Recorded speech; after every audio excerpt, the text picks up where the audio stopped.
না, মা আর আসে না। পুজো করে তাই শান্তিও পাই না।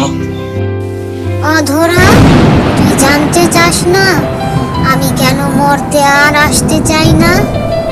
আমার সাধনা কর, সব প্রশ্নের উত্তর তুই সঠিক সময় পাবি। ওঠ। মায়ের ধ্যান আমি এখানে বসেই করি। দেখি মা পুজোতে আমার সাড়া দেয় না। এ মা, বুক ভরা ভালোবাসা দিয়ে তোমার পুজো করি, তবু তুমি কেন মরতে আসো না? তুমি এই মর্তের দুর্দশা কেন ঠিক করো না? দেখা দাও মা। জানতে চাস আমার মনের কথা? তবে শোন,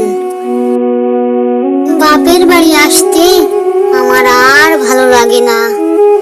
বাপের বাড়ির অন্যায় আমার যে সয় না। সারা বছর অপেক্ষায় থাকি আমি বাপের ঘরে আসব। যেটুকুই থাকুক মনের বেদনা, সবটুকু ভুলে মন খুলে হাসবো। শ্বশুর ঘরে থেকে কানে খবর পৌঁছে যায় বাপের ঘরে কেবল শোক আর শোক।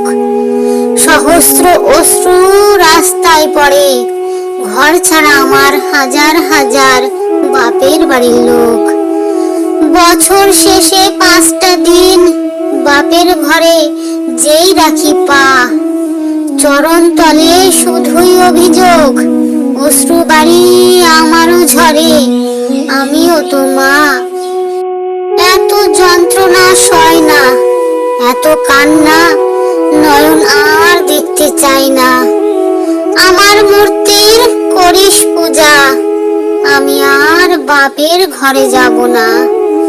আমি আর বাপের ঘরে যাব না। এ কি স্বপ্ন দেখলাম আমি? মা যে মর্তের লোকেদের উপর রুষ্ট হয়ে আছেন, এর কি কোনো সুরাহা আছে? জানলে জানাবেন।